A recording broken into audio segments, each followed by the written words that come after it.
जरी बुट्टा असलेला सिक्वेन्स वर्कचा हा कुर्ता आहे आणि त्याच्यावर तशीच ओढणी आहे. खूप सुंदर असं हे पॅटर्न आहे. नक्की तुम्ही बाय करू शकतात. स्लीव्स त्याच्या लॉंग आहेत आणि अँकल लेंथ हा कुर्ता आहे.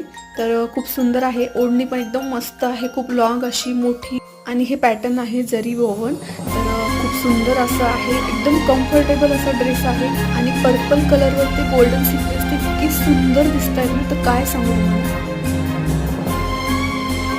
त्याच्यानंतर सुंदर असा जॉर्जेटचा हा ट्रेडिशनल ड्रेस आहे. हे अनारकली पॅटर्न आहे, त्याच्यावर आहे ना मस्त फ्लोरल प्रिंट आहे आणि नेक आहे ना सुंदर असा गोल, एकदम सिम्पल असं लुक देतं आणि ट्रेडिशनल लुक सुद्धा, म्हणजे फेस्टिव्ह लुक आपण कुठल्याही फेस्टिवलला सुद्धा हा घालू शकतो. त्याच्या स्लीव्ज ज्या आहेत ना त्या अडकलेल्या 3/4 स्लीव्ज आहेत. संपूर्ण ड्रेसवर आहे ना छान असं प्रिंट केलेलं आहे आणि खरं तर माझा विश्वासच बसत नाही की इतका सुंदर ड्रेस हा मिशोवर मिळणार आहे असं.